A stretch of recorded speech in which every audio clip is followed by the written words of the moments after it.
வினோத வாய்ஸ் நேயர்களுக்கு வணக்கம். நான் உங்கள் கிருஷ்ணவேல். இன்னைக்கு நாம இன்று மாலை எதை பற்றி பார்க்க போறோம்னா, ஒரு அதிர்ச்சியான செய்தி தான். ஆர்பிஐ புது ரெகுலேஷன்ஸை கொண்டு வர போறாங்களா யூபிஐ பேமெண்ட்ஸுக்கு. இந்த புது யூபிஐ பேமெண்ட்டோட ரெகுலேஷன்ஸ்லாம் வந்தால் என்ன நடக்க போகுதுன்னு தெரியல.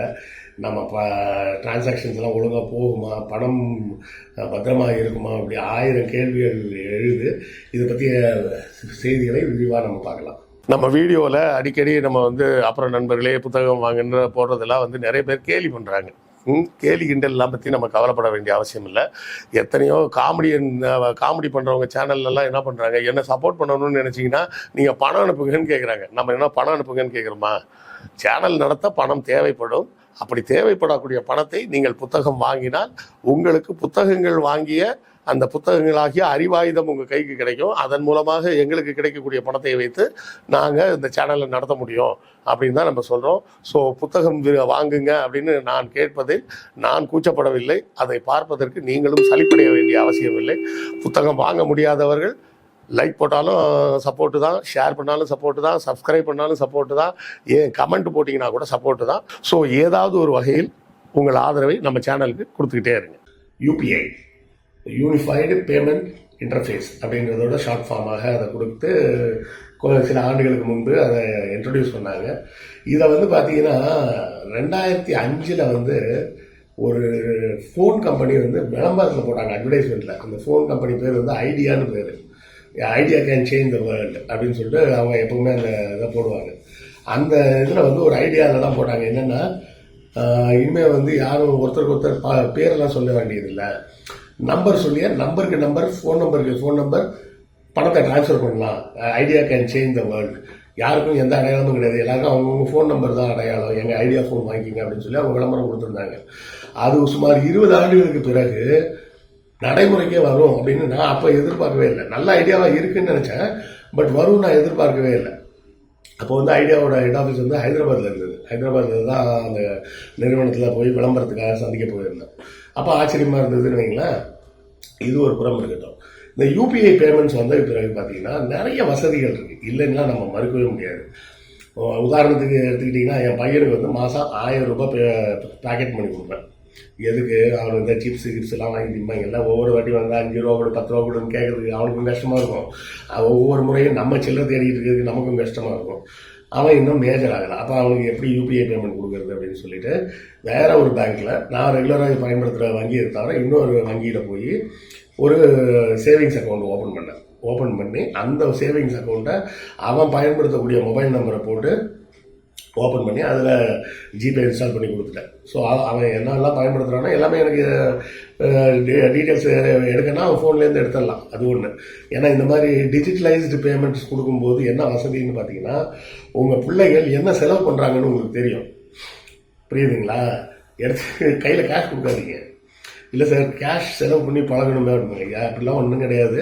ஒவ்வொரு காலத்துக்கும் அந்த இது மாறிக்கிட்டே வரும். ஃப்ராங்க் அபார்னெல் அப்படின்னு சொல்லிட்டு ஒரு ஃபேமஸான ஒரு ஆள்.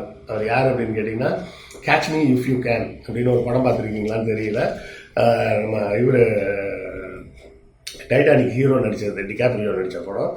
அது ஒரு உண்மையான நபரின் வாழ்க்கை கதை. அதாவது ஒரு 16 வயசு 17 வயசுலேயே ஒரு பையன் வங்கிகளில் ஃப்ராட்தனம் பண்ணி பணங்களை திருட ஆரம்பிக்கிறான். அங்கே செக்கு கொடுத்தீங்கனாலே பணம் கொடுத்துருவாங்க. அதுலேயும் பேனாம் அப்படின்னு சொல்லிட்டு அந்த ஃப்ளைட்டில் வேலை பார்க்குற இவர் பைலட் மாதிரி ட்ரெஸ் பண்ணிக்கிட்டு அந்த பேனாம் கொடுக்குற செக் புக் மாதிரியே இவனே ரெடி பண்ணிலாம் நிறையனா எவ்வளோ மில்லியன் கணக்கில் டாலர் அடிச்சான். கடைசியில் ஃப்ரான்ஸில் போய் அந்த ஜெர்மனியிலேருந்து ஒரு பிரிண்டிங் மிஷினை வாங்கி அந்த ஒரிஜினல் பேங்க் எந்த மிஷின் வச்சு அடிக்கிறாங்களோ அதே மிஷின் வச்சு இவன் பிரிண்ட் பண்ண ஆரம்பிச்சிட்டான். கடைசியில் மாட்டான்னு வைங்களா. மாட்டி அதுக்கப்புறம் கைதாகி அவனை அதுக்கப்புறம் பேங்க் ஃபோர்ஜரியை கண்டுபிடிக்கிறதுக்கு அவனையே ஸ்பெஷலிஸ்ட் ஆக்கி ரொம்ப நாள் எஃபிஐலே வேலை பார்த்துட்டு இருந்தான். ஒரு கண்டிஷன் பெயில் மாதிரின்னு வைங்களேன். அந்த ஆள் சொன்ன விஷயமே என்னென்னா, உங்கள் பிள்ளைங்க காலேஜ் சேர்ந்துட்டாங்கன்னா அவங்க பேரில் ஒரு கிரெடிட் கார்டை வாங்கி கொடுத்துருங்க வங்கியில் சொல்லி. வங்கியில் எப்படி சொல்லி வாங்க முடியும் அப்படின்னா ரொம்ப சிம்பிள். உங்கள் பையனுக்கு ஒரு உதாரணத்துக்கு, உங்கள் பையன் வெளியூரில் காலேஜில் சேர்ந்துருக்கிறான்னு வைங்களேன். மாதம் ஒரு 25,000 ரூபா கிட்ட அந்த ஹாஸ்டல் ஃபீஸ்லேருந்து எல்லா பணமும் செலவாகும் அப்படின்னா ஹாஸ்டல் ஃபீஸ் எல்லாம் நீங்கள் நேராக கட்ட போகிறீங்க. மற்றபடி உள்ள செலவுகளுக்கு மாதம் ஒரு 5000 10,000 அனுப்புறீங்கன்னு வைங்க. அதை நீங்கள் கேஷாக அனுப்புறீங்கன்னா அந்த செலவு என்ன பண்ணான்னு நீங்கள் கண்டுபிடிக்க முடியாது. ஹோட்டலில் போய் சாப்பிட்டானா இல்லை அந்த ஹோட்டலில் இருக்க பாரில் போய் தண்ணி அடித்தானா அப்படின்றத நீங்கள் எப்படி கண்டுபிடிப்பீங்க? அப்போ என்ன பண்ணலான்னா, நீங்கள் கிரெடிட் கார்டை கொடுத்துட்டீங்கன்னா, கிரெடிட் கார்டு எப்படி வாங்கி கொடுக்குறதுனா ஒன்றும் கிடையாது. நீங்கள் மாதம் 10,000 அவனுக்கு கொடுக்குறதுன்னு முடிவு பண்ணிட்டீங்களா, ஒரு 20,000 உங்கள் பேங்க்கில் போய் டெபாசிட் பண்ணுங்கள். உங்கள் பையன் பேரில் டெபாசிட் பண்ணிவிட்டு இந்த டெபாசிட் சர்டிஃபிகேட் வச்சுக்கிட்டு அதுக்கு பதிலாக எனக்கு 10,000 கிரெடிட் கார்டு கொடுன்னு கேளுங்க. உடனே சாங்ஷன் பண்ணுவாங்க. அதில் எந்த வெரிஃபிகேஷன் கிடையாது, ஒன்றும் கிடையாது. 4வது நாள் கையில் கார்டு வந்துடும். சரியா? அந்த 10,000 மேலே செலவு பண்ண முடியாது. நம்பர் 1. நம்பர் 2, மாதம் ஸ்டேட்மெண்ட் வரும். அந்த ஸ்டேட்மெண்ட் வர இமெயில் ஐடியை உங்கள் பேரில் போட்டு வச்சுட்டீங்கன்னா அந்த ஸ்டேட்மெண்ட்டில் தெளிவாக காட்டும். பெட்ரோல் போட்டது இவ்வளவு, சாப்பாடு சாப்பிட்டது இவ்வளவு, பொட்டி கடையில் இவ்வளோ செலவு பண்ணியிருக்கிறான். அதில் கூட ஃப்ராட் பண்ணணும்னா பண்ணலாம். இப்போ யாராவது ஒரு ஃப்ரெண்டு கிட்ட மச்சான் நீ எனக்கு இதை வாங்கி கொடு, நான் உனக்கு வேறு எதுக்காவது நான் என் கார்டில் வாங்கி தரேன்ற மாதிரி பண்ணலாம். ஆனாலும் அதில் ஓரளவுக்கு அந்த டைட்டாக பிடிக்கலாம். சரியா? கல்லூரியில் வெளியூரில் படிக்கும் பிள்ளைகளுக்கு பணம் அனுப்பாதீர்கள், கிரெடிட் கார்டு கொடுங்க. அப்போ அவர்கள் என்ன செலவு செய்கிறாங்கன்றத நீங்கள் கண்காணிக்க முடியும். கண்காணிக்கும் போது ஓரளவுக்காவது கண்ட்ரோல் பண்ண முடியுன்றது நான் சொல்லலை, ஃப்ராங்க் அபாக்னர் சொன்ன விஷயம். சரியா? அதாவது ஃப்ராடு பண்ணுறது முழுக்க எப்படின்னு நல்லா தெரிஞ்ச ஒரு ஆள் தான் சொல்றாரு. ஃப்ராடை எப்படி கண்ட்ரோல் பண்ணுறதுன்னா இப்படி தான் பண்ணுறது. சரி, இப்போ நம்ம யூபிஐக்கு வருவோம். யூபிஐ டிரான்சாக்ஷன் பார்த்தீங்கன்னா கிட்டத்தட்ட ஒரு மாதத்துக்கு 2025 ஆண்டில் உள்ள கணக்கெடுப்பின்படி ஒரு மாதம் 14 பில்லியன் டிரான்சாக்ஷன் நடக்குதாம். 14 billion transaction. 1 பில்லியன்னா 100 கோடி. அப்ப எவ்வளவு நடக்குது? 1400 கோடி டிரான்சாக்ஷன் நடக்குது. இப்ப நான் போய் ஒரு இடத்துல ஒரு பழம் வாங்குறதுக்கு யூபிஐல பே பண்றேன், அது ஒரு டிரான்சாக்ஷன். இப்படியே கணக்கு போட்டுக்கிட்டே வந்தீங்கன்னா ஒரே ஒரு மாதத்தில் 1400 கோடி டிரான்சாக்ஷன்ஸ் நடக்குது யூபிஐல. இப்போ ஆர்பிஐக்கு இதுதான் சிக்கலா இருக்குன்னு யோசிக்கிறாங்க. இவ்வளோ டிரான்சாக்ஷன்ஸும் ஒரே ஒரு பிளாட்ஃபார்ம்ல நடந்தா அது கொஞ்சம் கஷ்டமாச்சே, தப்பாச்சே அப்படின்னு யோசிக்கிறாங்க. ஏன்னா பல்வேறு பிளாட்ஃபார்ம்ல நடந்ததுன்னா கொஞ்சம் டைவர்சிஃபை பண்ண முடியும். இது மோனோபோலியா மாறிடுச்சுன்னா என்ன பண்றது? இப்போ கூகுள் மட்டும்தான் யூபிஐல, இப்போ யூபிஐல கூகுள் மட்டும்தான் இருக்கு அப்படின்ற ஒரு இடத்த நோக்கி வந்துருச்சுன்னு வச்சுக்கோங்க. அப்ப வேற யாருமே அந்த பிளாட்ஃபார்முக்குள்ளே வர முடியாம போயிடும்ல, மோனோபோலி ஆயிடும்ல. மோனோபோலி ஆயிடுச்சுன்னா அதுக்கப்புறம் அவன் போடுறதெல்லாம் சட்டம்ன்ற மாதிரி ஆயிடும்ல. அது ஒரு சிக்கல் இருக்கு. இப்போவே பார்த்தீங்கன்னா கூகுள்லேயே வேலட்னு ஒரு பேமெண்ட் வச்சிருக்கிறான். என்னன்னா நீங்க ஒரு முன்னாடி 2000 ரூபாய் லிமிட் இருந்தது, இப்போ அந்த லிமிட் 5000 ரூபாய் ஆகிட்டான். அதாவது உங்க பேங்க் அக்கௌண்ட்ல இருக்கிற பணத்தை நீங்க வேலட்டுக்கு டிரான்ஸ்ஃபர் பண்ணிக்கலாம். வேணும்னா வேலட்ல இருந்து மறுபடியும் நீங்க உங்க அக்கௌண்ட்டுக்கு டிரான்ஸ்ஃபர் பண்ணிக்கலாம். ஆனா என்ன ஒண்ணுன்னா அந்த வேலட்ல போட்டு வச்சுக்கிட்டீங்கன்னா என்ன அட்வான்டேஜ் அப்படின்னா, ஒவ்வொரு தடவையும் அந்த நம்பர் போட வேண்டிய அவசியம் இல்லை. 1000 ரூபாய்க்கு உட்பட்ட எந்த டிரான்சாக்ஷனாக இருந்தாலும் கிரெடிட் கார்டுல நம்ம அது மாதிரி செட் பண்ணிக்கலாம். நான் ஒரு கார்டு வச்சிருக்கேன், அந்த கார்டில் என்ன பண்ணுவேன்னா 2000 ரூபாய் வரை அந்த மிஷினில் போய் சொருவி நம்பர்லாம் போட வேண்டியதில்லை. அந்த கார்டெல்லாம் அவங்கள்ட்ட கொடுக்க வேண்டிய அவசியம் கிடையாது. அந்த மிஷினை கொண்டாந்து வாங்கிட்டு அந்த மிஷின் மேலே இப்படி கார்டை வச்சோம்னா பணம் போயிடும். அது மேலே மிஷின் மேலே வச்சாதான் போகும், பக்கத்தில் வச்சாலாம் போகாது. அதே போலவே யூபிஐ டிரான்சாக்ஷன் இந்த வேலெட்டில் நீங்கள் காசு போட்டு வச்சுருந்தீங்கன்னா 1000 ரூபாய் வரை உள்ள பேமெண்ட்டுக்கு நம்பர் போட வேண்டாம். அதை ஸ்கேன் பண்ணிவிட்டு பே அப்படின்னு பட்டன் அமுக்கினீங்கன்னா பணம் போயிடும். சரியா? தப்பாக போகிறதுக்கும் வாய்ப்பு இருக்குது. இப்போ நம்ம போட்டது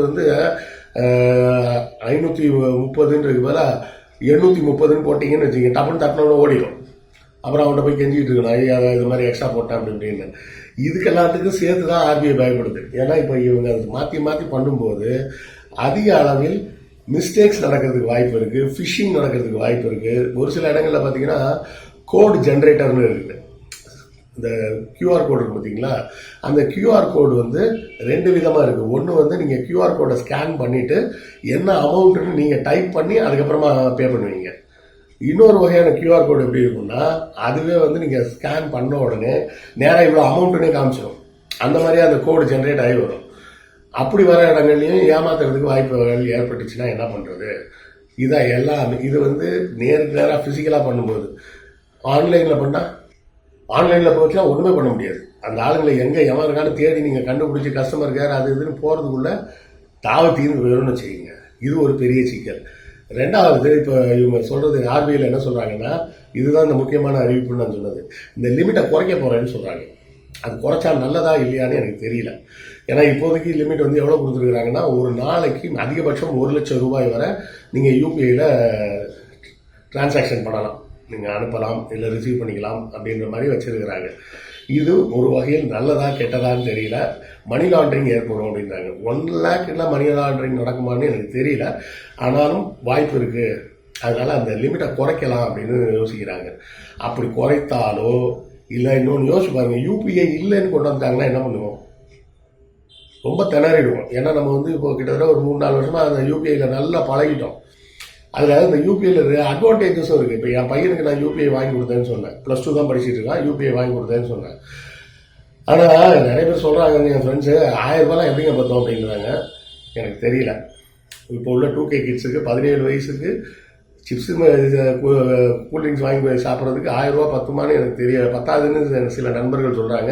நீங்களும் கமெண்ட்டில் சொல்லுங்கள், நானும் தெரிஞ்சுக்கிறேன். நீங்கள் உங்கள் பிள்ளைங்களுக்கு எவ்வளோ பேக்கெட் பண்ணி கொடுக்குறீங்க, இல்லை மொத்தமாக கொடுக்குறீங்களா, சில்லறையாக கொடுக்குறீங்க? மொத்தமாக கொடுத்தீங்கன்னா நல்லது. என்னென்னா அந்த செலவை கட்டுப்படுத்தும் பழக்கம் வரும். கேட்குறப்பெல்லாம் நீங்கள் கொடுப்பீங்க அப்படின்னு சொன்னால் அவங்களுக்கு அதை பற்றி கவலையே கிடையாது. இப்போ இது சாப்பிடணும்னு தோணுச்சு, 50 ரூபா கொடு, சாப்பிடணும்னு தோணுது 100 ரூபா கொடு, அதுதான் மட்டும்தான் வரும். இதுதான் உன்னோட மந்த்லி பட்ஜெட், இது கூட தான் நீ என்ன வேணால் பண்ணிக்க. 10 நாளில் செலவு பண்ணாலும் அதுதான், 30 நாள் வச்சுருந்து செலவு பண்ணாலும் அதுதான் அப்படின்னு நீங்கள் அந்த ஃப்ரீடம் அவங்க கையில் கொடுத்துட்டீங்கன்னா ரொம்ப கண்ட்ரோல் பண்ணுவாங்க. ஏன்னா இந்த மாதம் பூரா இதுக்கு தான் இருக்குது, இதுக்கு மேலே போய் கேட்டால் உதைப்பாரு அப்படின்னு பயம் வரும். புரியுதுங்களா? பேக்கெட் பண்ணி கொடுப்பது வந்து பிள்ளைகளை கெடுப்பதற்கல்ல, அவர்களுக்கு செலவு செய்யும் பழக்கத்தை ஏற்படுத்துவது.